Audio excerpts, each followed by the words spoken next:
Hello दोस्तों, नमस्कार। आप सब कैसे हैं? मुझे तक सब अच्छे होंगे। और आज हम एक इंडिया का इंडिया में जो बजट पेश किया गया है उसके बारे में, जो पाकिस्तान लोगों का जो रिएक्शन रहता है, क्या रहता है कि वहाँ के लोगों की थिंकिंग अपने इंडिया के बजट के बारे में क्या रहती है। तो वीडियो पूरा देखना, और वीडियो अच्छा लगा हो तो आप सब्सक्राइब जरूर करें, और ऐसे ऐसे वीडियो आपको नए नए मिलते रहेंगे। 25 और 26 का बजट अनाउंस कर दिया है, जिसने पूरी दुनिया को हैरान और परेशान कर दिया है। इंडिया ने $575 बिलियन का बजट अनाउंस किया है और अपने डिफेंस बजट को बढ़ाकर 6,81,000 करोड़ कर दिया है। कैंसर की मेडिसिन को टैक्स फ्री कर दिया है और 12 लाख सालाना आमदनी वालों को भी टैक्स की छूट दे दी है। और इंडिया ने अपने बजट में अपनी नेबर कंट्रीज का ख्याल रखा है और उनके लिए भी एक बड़ी रकम जो है अनाउंस कर दी है। इसी मुद्दे पे बात करेंगे आज की इस वीडियो में, तो आइए चलिए हमारे साथ। ज़ाहिरी बात है, इकोनॉमिक सिनेरियो जो है, सेक्टरिज्म जो है वो भी ज़्यादा है, इंडियन इकोनॉमी ज़्यादा है, इंडियन के सेक्टर्स जो है वो बहुत ज़्यादा है। ये एक डिफरेंस तो ये है। दूसरी बात ये है कि ज़ाहिरी बात है वो हमारे से इकोनॉमिकली स्ट्रॉन्ग है। हमारे यहाँ आप ये जो भी बजट पेश होता है ना, अब लास्ट टाइम हमारा 68 बिलियन का था, 78 बिलियन का था, जिसमें से हमारे पास 45 बिलियन जो था वो हमारा रेवेन्यू था। रिमेनिंग हमने एड्स और लोन लेके उसको फुलफिल किया था। और उसके बाद आप ये देख लें कि जो है प्रोविंसेस को बजट देने के बाद, उनके फंड्स देने के बाद, फेडरल गवर्नमेंट के पास तो इवन के अपनी सैलरीज देने के लिए भी पैसे नहीं होते। इंडिया की रूटीन ये कि इंडिया एक तो IMF के चुंगल से आज़ाद है। इंडिया के पास जो भी बजट आता है ना, उसका रेवेन्यू कलेक्टेड बजट होता है, उसका अपना बजट नहीं होता। इस बजट की खासियत ये थी कि उसमें उन्होंने यूनियन बजट का भी नाम दिया है इसको। अब ये यूनियन बजट क्या था कि पहले इंडिया ने ना, नरेंद्र मोदी के पहले 10 साल जो थे ना, उन्होंने इंफ्रास्ट्रक्चर पे, मैक्रो लेवल पे इकोनॉमिक एक्टिविटीज और पूरे मैक्रो लेवल पे इंडिया को स्ट्रॉन्ग करने के लिए इकोनॉमिकली ना उन्होंने बहुत सारे स्टेप्स लिए थे। अब वो वापस आए हैं कॉमन पब्लिक की तरफ, मिडिल क्लास की तरफ। अब आप ये देखें कि उन्होंने जो सबसे बड़ा इकदाम ये उठाया कि उन्होंने कहा कि 12,75,000 इनकम वाले लोग जो हैं वो टैक्स फ्री हैं। यानी कि उनकी सालाना इनकम अगर 12,75,000 है तो उनको टैक्स एग्जाम्पशन है। उससे बाद अगर उनका टैक्स जो सैलरी रेट जो है वो रिवाइज होता है, इनकम रेट रिवाइज होता है, तो आगे उन्होंने 20 लाख तक कहा हुआ है कि उस पर हम लोग वो भी 3% टैक्स लेंगे। अब पाकिस्तान में आप देखें कि 6 लाख तक सालाना इनकम आपकी एग्जाम्प्ट है।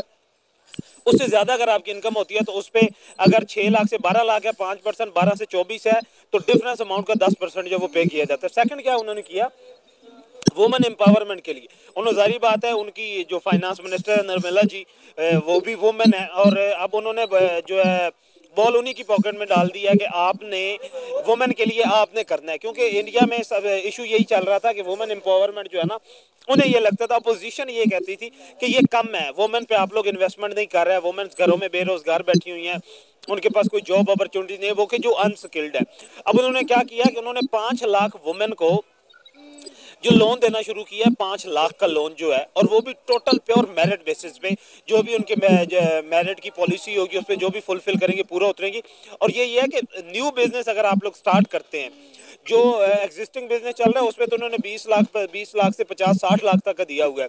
अगर अब ये है कि एक भी कोई इंडियन वुमेन जो है जिसकी एप्लीकेशन एक्सेप्ट होती है, अगर उसे 5 लाख रुपया जो घर बैठी हुई वुमेन उसे मिलता है, अब क्या होगा कि 5 लाख से एक अच्छा खासा बिजनेस जो वो एस्टेब्लिश किया जा सकता है छोटे लेवल पे। और वो बिजनेस जो होता है वो मंथली आपको 40 से 50 हजार रुपए की इनकम, रेवेन्यू नहीं, वो आपको इनकम दे सकता है, जिसको आप लोग जहाँ चाहें वहाँ पे स्पेंड कर सकते हैं। और ओवरऑल लिविंग स्टैंडर्ड जो होता है, आप ये कह लें कि जो वुमेन का डिप्रेशन था उससे वो निकलेगी, खुद कफील जो है, जो उनकी डिपेंडेंसी थी अपने हस्बैंड पे या दूसरे फैमिली मेंबर्स पे, वो खत्म होगी और वो खुद डिपेंडेंट होगी। अब क्या होगा कि इसी डिपेंडेंसी से क्या होगा, ओवरऑल अब परचेजिंग पावर बढ़ेगी पूरी इंडियन इकोनॉमी की। जैसे परचेजिंग पावर बढ़ेगी, जो चीज़ें खरीदेंगे वही जिस मार्केट से, जिस इंडस्ट्री से आ रही है, वहाँ पे उसकी डिमांड बढ़ेगी।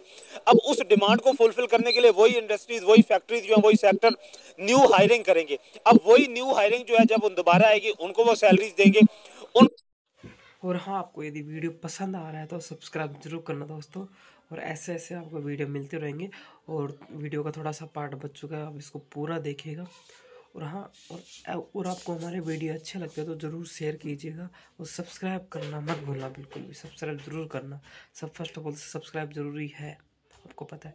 हम भी छोटे मोटे यूट्यूबर हैं, तो हमें भी सपोर्ट करिए। जय हिंद, जय भारत। उनका लेवल ऑफ इनकम जो इंक्रीज होगा, तो उन्होंने एक बेहतरीन सा सर्कल बना दिया है जिसमें वेल्थ क्रिएशन जो डे बाय डे जो होती सर रहेगी। आप क्या कहना चाहेंगे, इस दफा इंडिया ने अपने बजट में जो है डिफेंस बजट को बहुत ज्यादा बढ़ा दिया, 6,81,000 करोड़ का बजट अनाउंस किया इंडिया ने अपने डिफेंस का। जी, हम जो है ना कॉन्स्टेंटली अपने बजट को डिक्रीज कर रहे हैं, वो कॉन्स्टेंटली जो है ना अपने बढ़ा रहे हैं। जिस तरह भाई ने कहा है कि उन्होंने जो है ना कुछ ऐसे स्टेप्स लिए हैं कि उनकी इकोनॉमी जो है ना स्ट्रांग हो रही है। एक तो उन्होंने